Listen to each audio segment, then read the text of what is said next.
Have you ever looked at like the state police graduating classes? Okay, do me a favor. Go back and look at their classes, their graduating classes. See how many black people you see. We need our police departments to mirror the communities that we're serving, and we need those officers to come from within those communities. That'll make the change. That'll when people start seeing we really and truly care from our hearts, people will see police in a different way.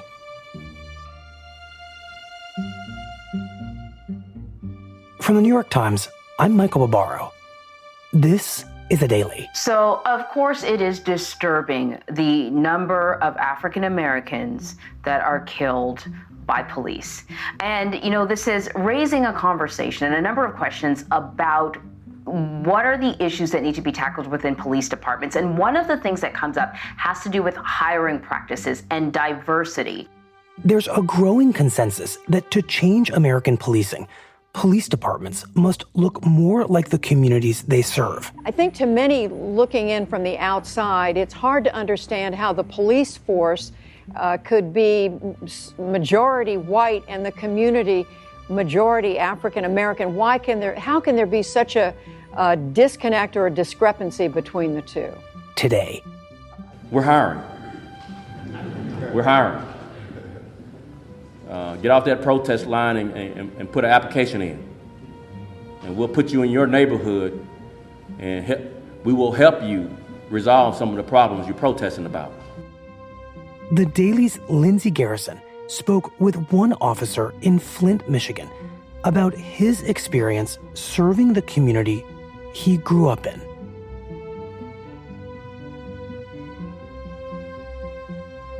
It's Monday, August 31st. Okay, so press that button, and then try talking. Do you see little waves? So I called up Scott Watson. Okay, I'm talking into the actual phone now. He was on duty the night we talked, so he left his police scanner on just in case he got a call. I'm ready as I'm ever gonna be. So my name is Scott Watson. I'm born and raised in Flint, Michigan, 53-year-old black male, and I've been a City of Flint police officer for the past 23 years. And Scott's story begins in 1966.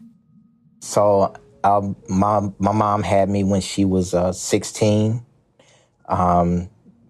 So you can imagine, having a child at 16 back then wasn't easy.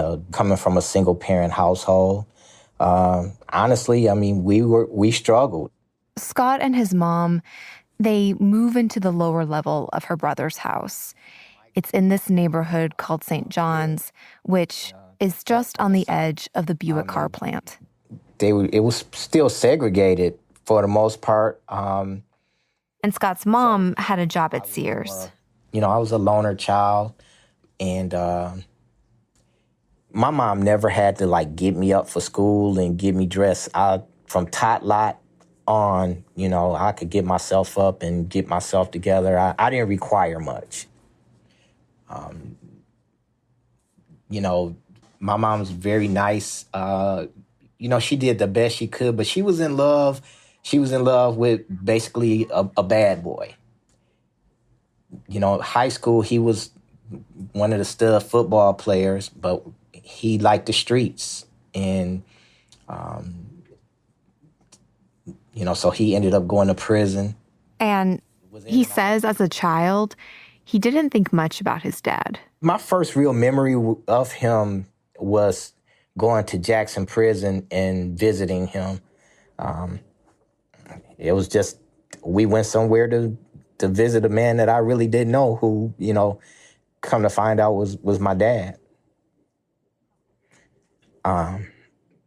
But he, at some point within the next couple years, he got out of prison, and that's where really my experiences learning more about me began.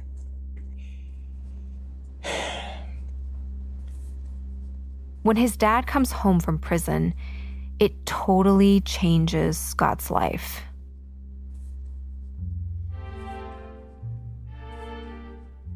You know, he sold drugs, and I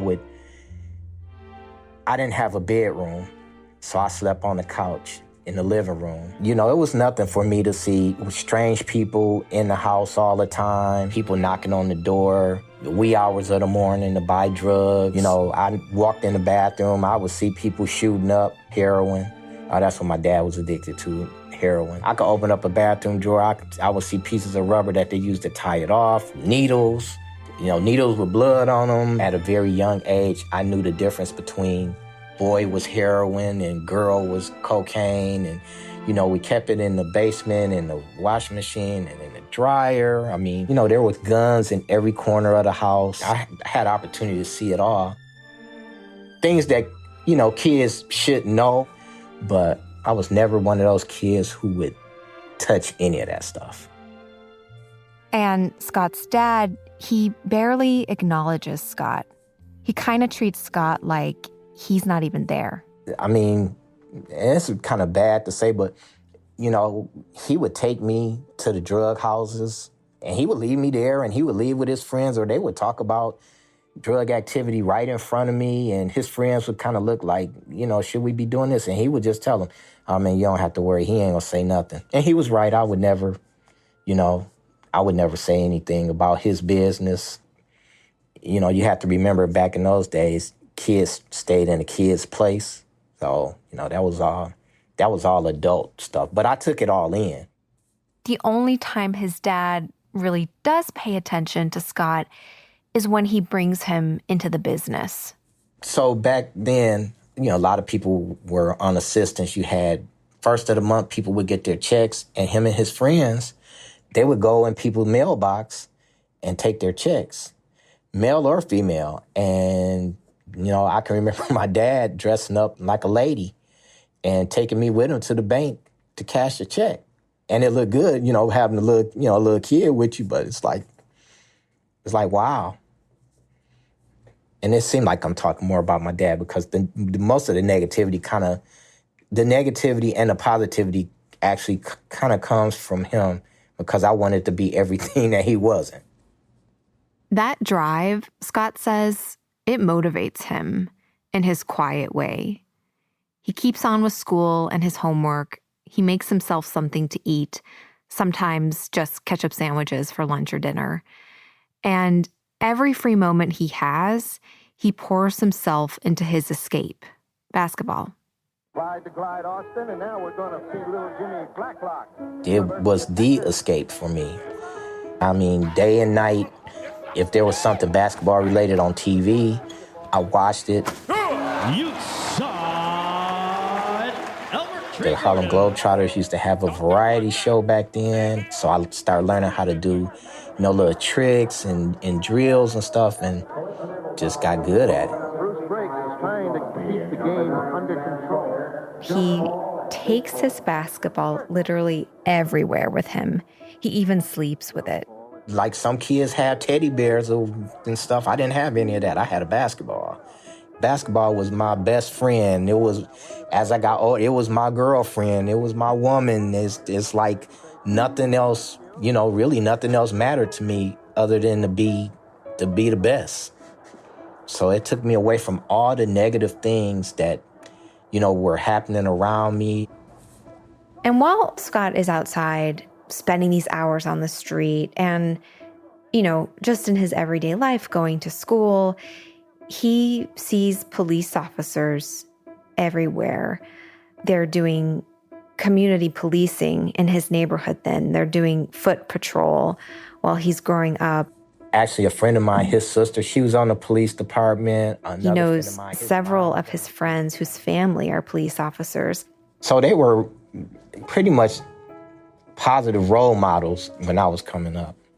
Even the times when police officers were called into his house for various domestic disputes between his father and his mother, Even then, he didn't have a negative perception of the police. He didn't really fault the police in those moments. I mean, they weren't nasty or abusive, speaking of the police.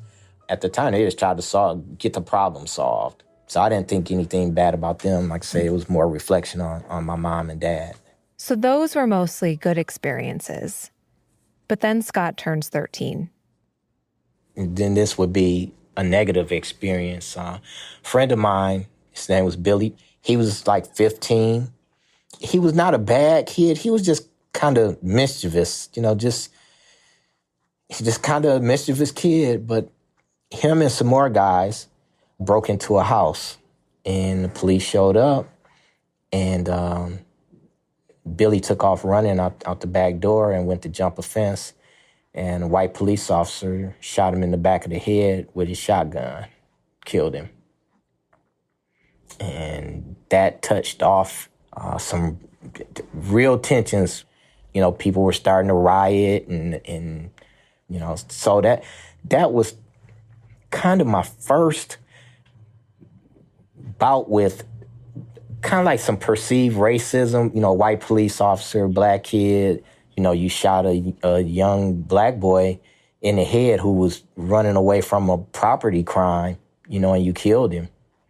And now I'm angry, but at the same time, it's like, man, Billy was wrong. He broke in somebody's house or whatever. So, he definitely didn't deserve that. But, he was wrong. Over the next couple of years, Scott kind of starts to drift off.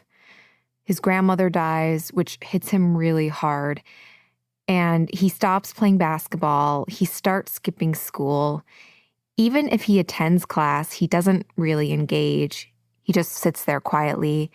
And his GPA ends up falling to a 0.6. And then two things happen. So a guy that I was hanging out with, we were skipping school one day, and he had a car. And we were going down the highway, and we were doing over 100 miles an hour. And a semi-truck was in the lane next to us and got over in front of us. And this humongous semi moves suddenly right in front of their car. And Scott's friend in the driver's seat has to just quickly slam on the brakes. The car skids. And we were right up his bumper, about to hit it right in the back. And I just seen my life flash before my eyes, and I'm like, whew. It scared me to death. So that happened. So after that, about a week later, the friend that I was with, he was killed. And he was killed by some of my other friends. They got into it over a gold chain or something, and, they did a drive-by, and they killed him. So he's dead, and some of my friends, they ended up going to prison. And then Scott, he just has this realization, like, if I don't make some changes here, the same kind of future is waiting for me. And it's like, after that happened, it's like, all right, this is God's way of telling me you got to get your life together, because there's nothing good is going to come out of that. And so he does. I just started going to school every day and started doing my work. He starts playing basketball again and going to school, and eventually he gets spotted by this basketball coach at a junior college in Flint who's looking for undiscovered players. He took me in like I was his son. And I brought a couple of other guys along that was kind of... And while he's playing there, he's noticed again by Northern Colorado University, and they offer him a scholarship. I got a full-ride scholarship for basketball. So Scott moves from Flint, Michigan to Greeley, Colorado, and he has to pick a major. I knew it from the other side first, by all the criminal activity and stuff I seen as a little kid. And I knew... I knew about the drug game and time you could get for committing certain crimes and, unknowingly being a part of crimes sometime, as a little kid. Criminal justice it just came easy for me. It was natural for me. And when he graduates, his career choice seems like a natural one, too. In my mind, everything my dad was, I wanted to be the total opposite. So once I was honest with myself and evaluated who I am and my, knowing what I'm capable of, it was easy. It was easy. And so he returns home to Flint and enrolls in the police academy there. It just kind of went from there.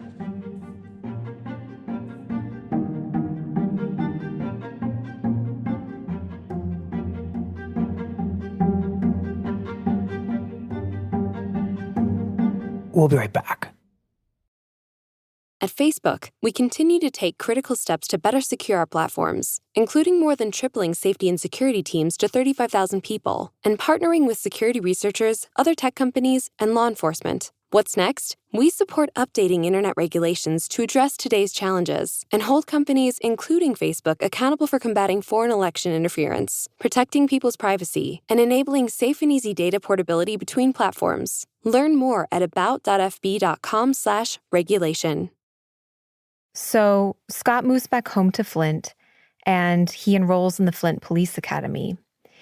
And he says that when he enrolls at this time in the mid-90s, there's this huge push for police officers of color.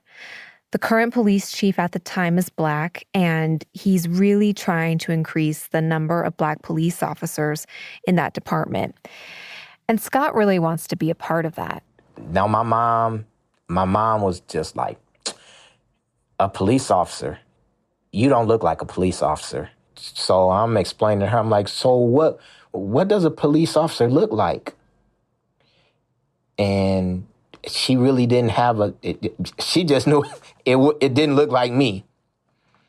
So, I'm like, wow, okay.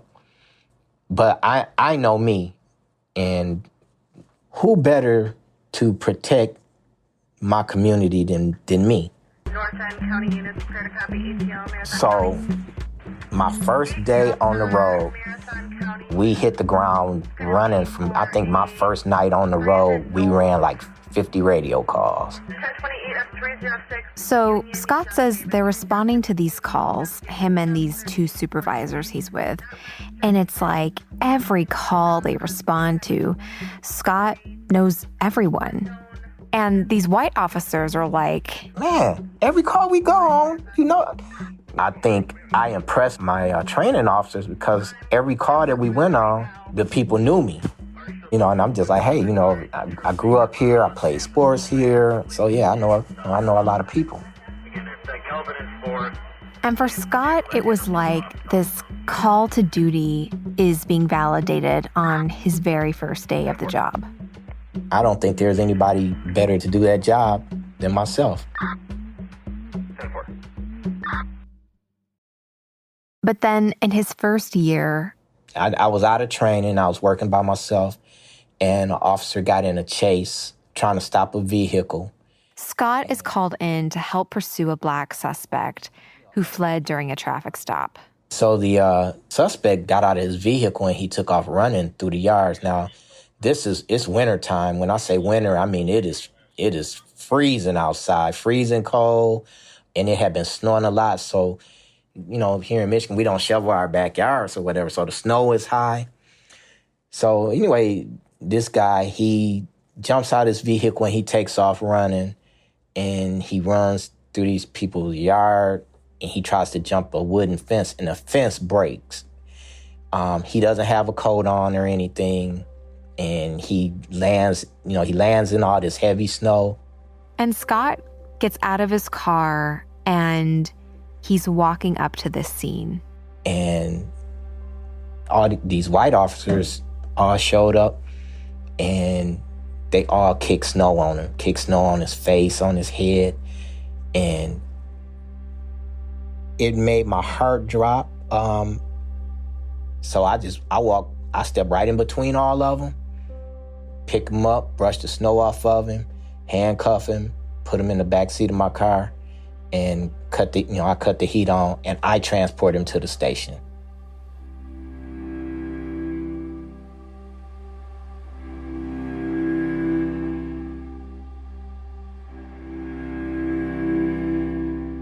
And it's funny because the suspect wasn't mad. You just kind of got the feeling from him that, this just business. Like, this is how it's supposed to be. And I never experienced that until then. And I'm like, this is not how it's supposed to be. I think I was more hurt than he was. I mean, he was glad that I was there to pick him up. And he was so appreciative of, I hate to say it like this, but that seeing that black face, that it's like, okay, I'm safe. I'm safe. He took care of me. He not gonna let anything, else happen to me. But Scott can't really get over what he saw. At that moment, that made me question what's really going on here. It made me like, is this something I really want to be a part of? He keeps thinking about that. In that moment, it made me rethink it, but actually, that had to make my resolve greater, because it showed me it's like we need more like me and less like that. In the big picture, I need to stay.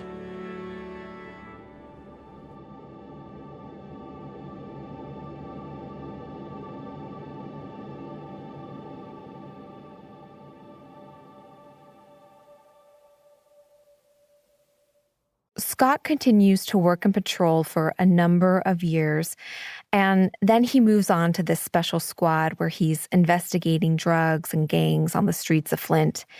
And as he gets further and further into his career on the force, he kind of grows to believe that he can be a force for good in all of these smaller ways. They have block clubs and stuff on the north end of Flint. I would go to the block club meetings. I wasn't getting paid. I wasn't on a police dime. Take kids to the prom for free. So they'll have a nice prom experience. I see somebody who hungry.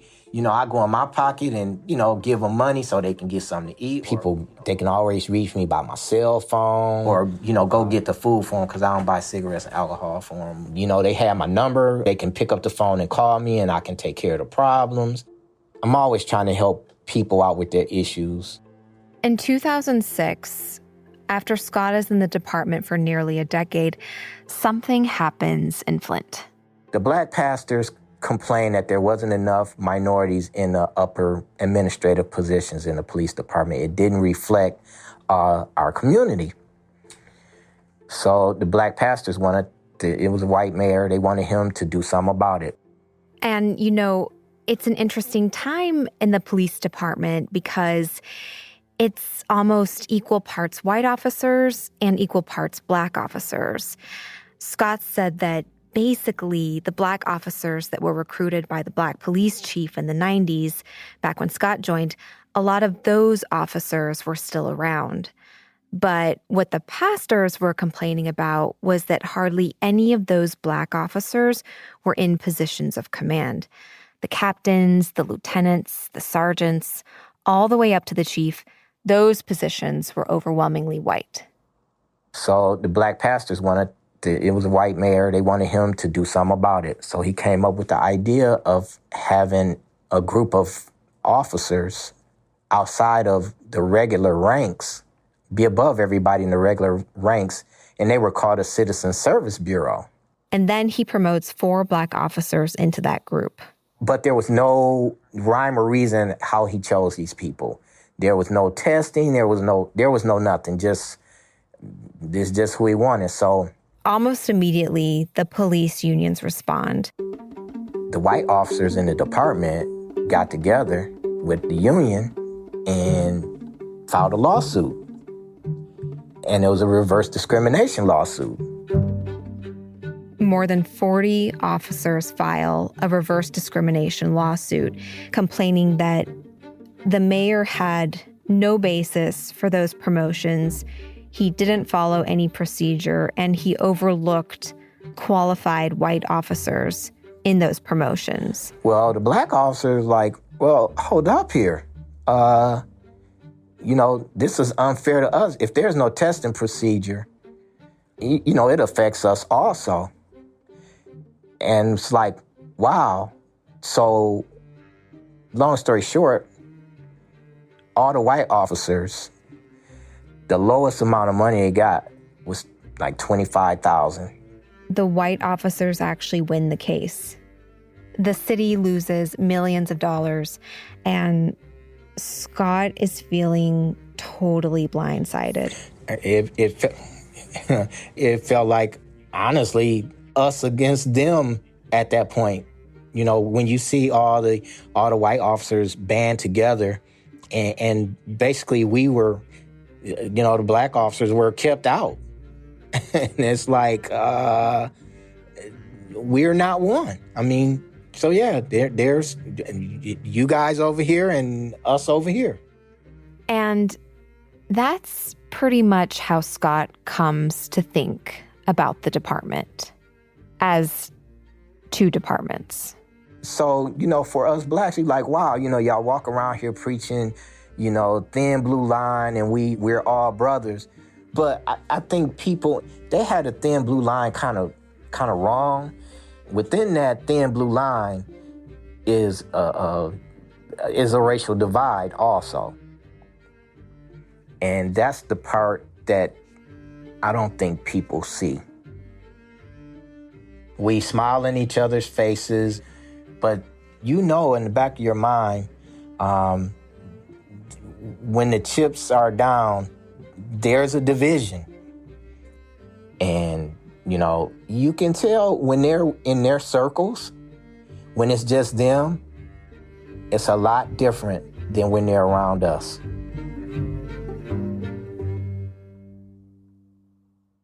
This all comes into greater focus for Scott with the killing of George Floyd. So initially, someone was telling me about it, but I hadn't seen the video. So maybe a day or two after it happened, I seen the video, and it hurt me to my core. Suddenly, his identity as a black officer, rather than feeling like a source of pride, it turns into a source of self-consciousness. Right after I seen the video, I came to work. Oh my gosh, I was embarrassed to put a uniform on. I was embarrassed to get out of my cruiser. I stopped at one of the guys who barbecue on the street, and I stopped to get something to eat. And I really felt like I didn't belong.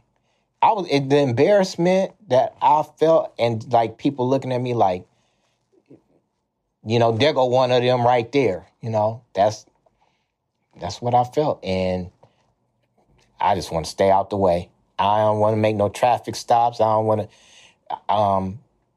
That night after the stuff happened, it's about 2:00 in the morning, and I'm in a semi-marked car, and I'm riding down the main street, but it's pretty much empty. And this car they fly by me. And so I pull them over. I got license sirens and stuff, so I pull them over. And I walk up to the car, and I'm just as polite. And it was a male and a female, and the male was driving, black couple. And I'm like, your license, registration, proof of insurance, or whatever. And I asked him if he knew why I stopped him. Oh, I mean, he was so disrespectful to me, and just talking about how we don't do nothing but kill people. And I mean, he was cussing at me, and I still, I just kept my composure. I'm like, okay, he mad, they're mad. I get it, I understand. What they don't understand is I'm mad also. So, I ran his name and everything. He, had a good driver's license and everything. Didn't write him a ticket or anything. And I just walked back up to his car, and I gave him his stuff back. And I told him, y'all have a good night. And it's like after I said that, he couldn't respond. It's almost like he couldn't believe, like, man, he didn't cuss me out or anything. But I was hurt, but I kind of had to just hide it. Honestly, it's just been feeling like everybody is against you. I mean, your own people are, calling Uncle Tom, sellout. And then, you got your white counterparts who, Again, Scott is having this feeling that there are these conversations going on in the office that he's not really a part of. He says in the conversations that he's hearing, everyone is flatly condemning what happened to George Floyd. But then he goes on Facebook. There's been some things, social media posts by officers, white officers, that were less than. It made officers feel some type of way. Specifically our black officers. I don't even know if it's. I don't even know how to really approach the subject, but we had some officers, some young white officers who made some statements on social media. This is what Scott said he saw. We felt we're in a. He reads one post from a white colleague that said George Floyd was a piece of shit and a criminal. He was a criminal. And then he reads another comment from a white supervisor who writes that there must have been a big fight before that happened. It really rubbed me the wrong way, but I was. Another white colleague reposted a picture that said, "Only in America can an ethnic group have Black Awareness Month, a Black holiday, Black-only colleges, Black-only dating sites, Black-only bars and clubs, and turn around and call everyone else racists." But these are colleagues that you probably see every day? Yes. So it's difficult when you know people feel like that in their heart. It's tough. So even now, I still speak to them, and I still treat them the same because I was their supervisor. But did it make me feel some type of way? Yes. And did it make other black officers feel some type of way? Absolutely. Can you truly protect and serve the people where you work if that's how you truly feel?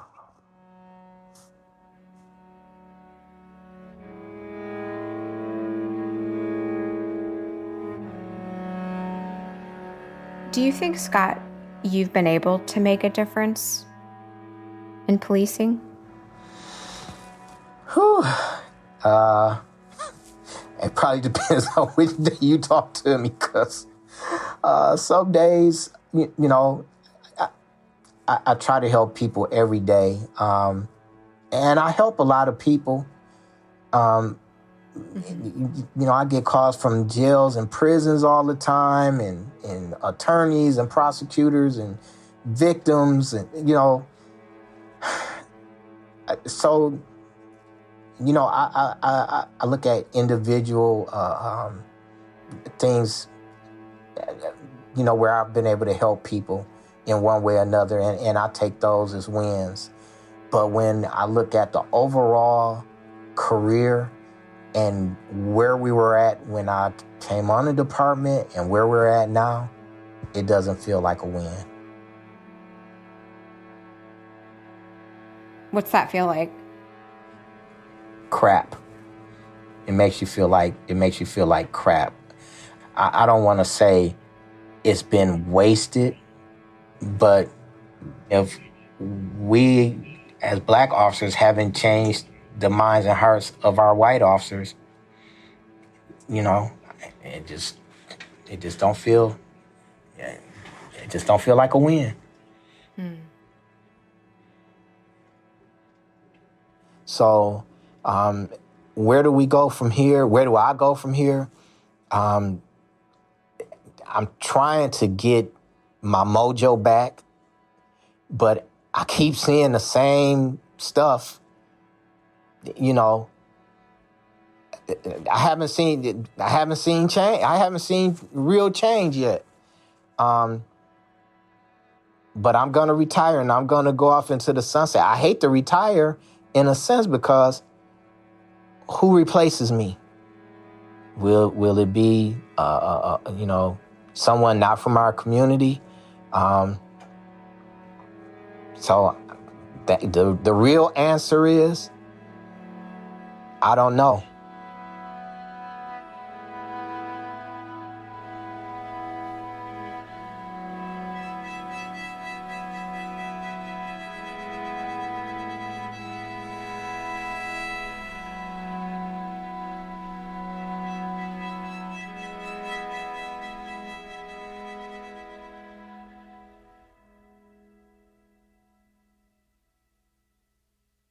I guess I'm still wondering, and I don't mean to belabor this point, but you hear so much about recruiting more Black officers as one of the solutions for reform.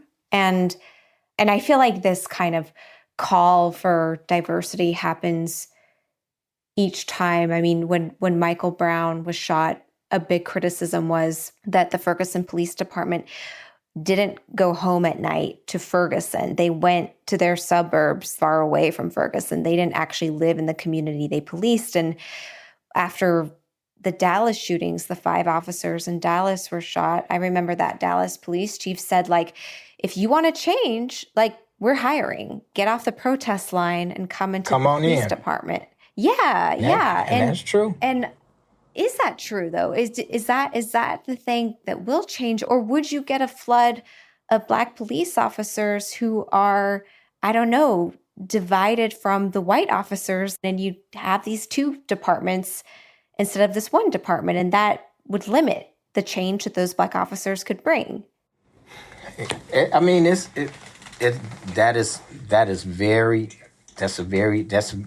a very tough question.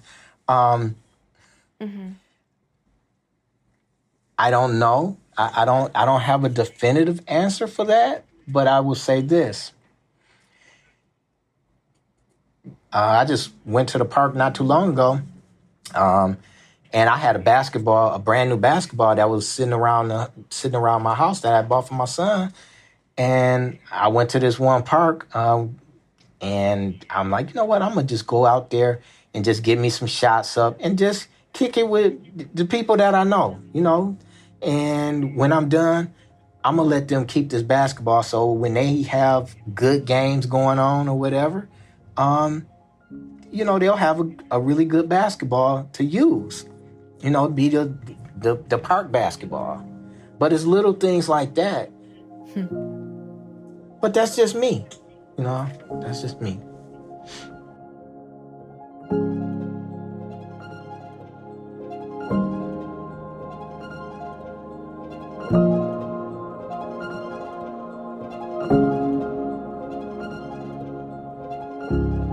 In a statement to the Times, the city of Flint acknowledged that the police department had received complaints about Facebook posts made by police officers and said that each of the complaints was investigated and, quote, appropriately handled.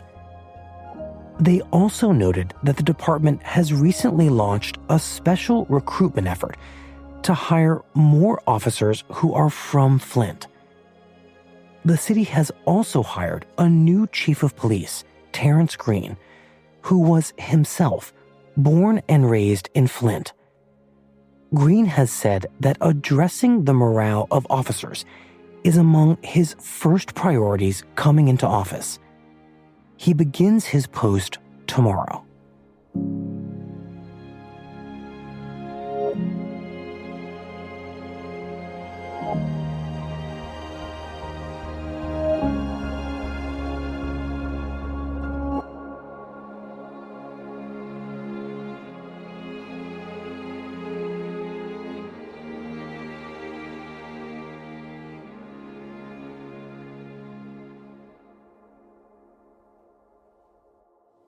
We'll be right back.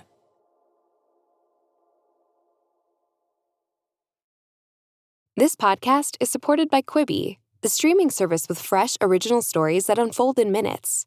Quibi has been nominated for 10 Emmy Awards. including the thriller Most Dangerous Game starring Liam Hemsworth, the piercingly funny comedy Dummy starring Anna Kendrick, the topical and intense drama Free Ray Sean starring Stephan James and Lawrence Fishburne, and the shocking drama Survive with Sophie Turner.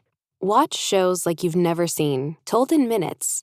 Download now for your free 2-week trial.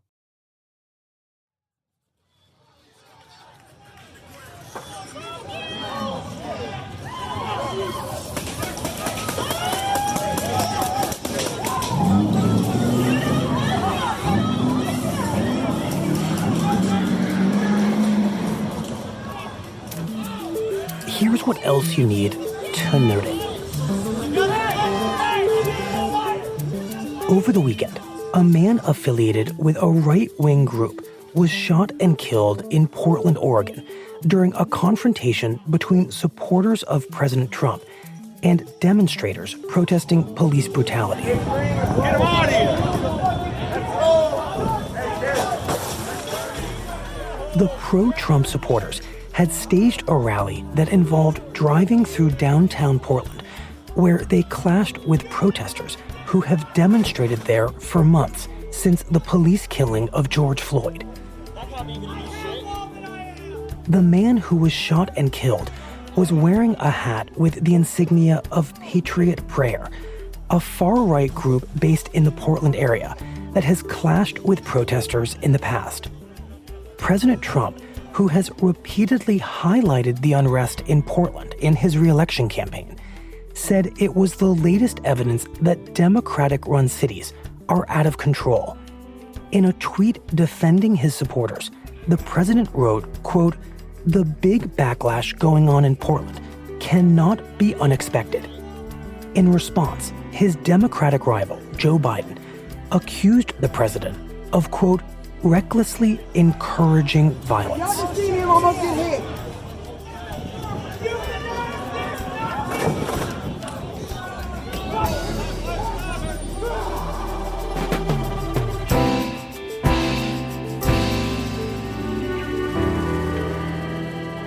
That's it for the Daily.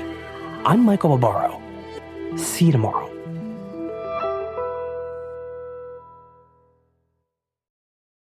This podcast is supported by Quibi, the streaming service with fresh, original stories that unfold in minutes. Quibi has been nominated for 10 Emmy Awards, including the thriller Most Dangerous Game starring Liam Hemsworth, the piercingly funny comedy Dummy starring Anna Kendrick, the topical and intense drama Free Ray Sean starring Stephan James and Lawrence Fishburne, and the shocking drama Survive with Sophie Turner. Watch shows like you've never seen, told in minutes. Download now for your free 2-week trial.